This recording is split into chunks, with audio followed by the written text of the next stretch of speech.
could see at least 1.9 million customers knocked off from the lifeline band that currently assures them of the cheapest rate of power.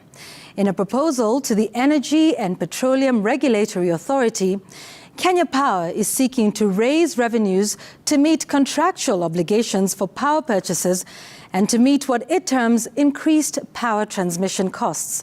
The proposed changes could see consumers receive nearly half of the tokens they currently receive with the same amount. Sam Gituku reports. The current power tariffs for domestic consumers are categorized into two major bands: lifeline consumers who consume 0 to 100 units per month, and then those that consume over 100 units. At the moment, the consumers who use up to 100 units per month pay 10 shillings per unit. The Kenya Power is proposing to reduce the lifeline band to be 0 up to 30 units and then increase the charge on that from 10 to 14 shillings per unit. At the moment, consumers who use over 100 units per month are charged 15.8 shillings per unit as per the approved rates before the subsidy.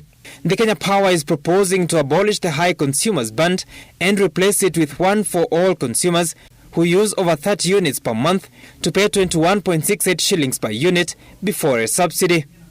Citizen TV has accessed consumption data of a consumer P who buys tokens worth 1,500 shillings 3 times a month, meaning spends at least 4,500 shillings every month. In a copy of their January bill, they got 56.84 units.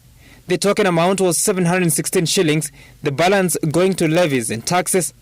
It shows that the consumer was charged 12.5 shillings per unit of the token received, with a proposed rate of 21.68 shillings per unit. Given that the consumer uses over 30 units per month, they may only receive 33 units, down from 56, if the token amount of 716 shillings is to remain. This calculation assumes that the taxes and levies remain constant, even though there are proposals to review some of them upwards.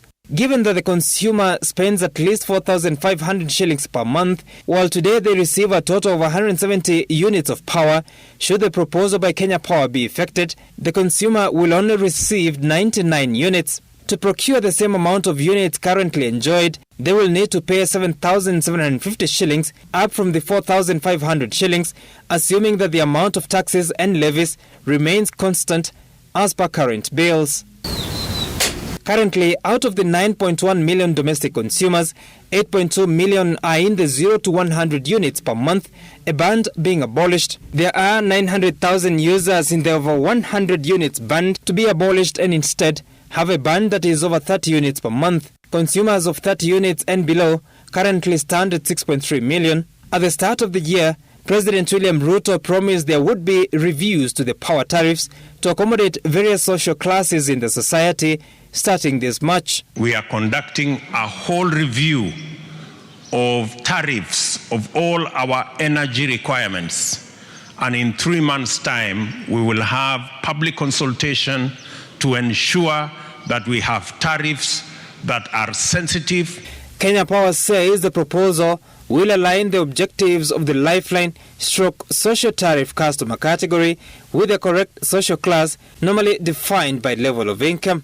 The model consumer P has seen their bill change over time, with 1,500 shillings earning them 58.9 units in December 2021. Following price reductions from the electricity subsidy introduced by President Uhuru Kenyatta, the same amount earned the customer 68.6 units in January 2022, up until August and early September 2022. Following the inauguration of President Ruto, the units reduced to 59 units. Following review of forex and fuel charges, the units have been reducing to 56 units in January for the same amount. Sam Gituku, Citizen TV, Nairobi. All right, now the Kenya Revenue Authority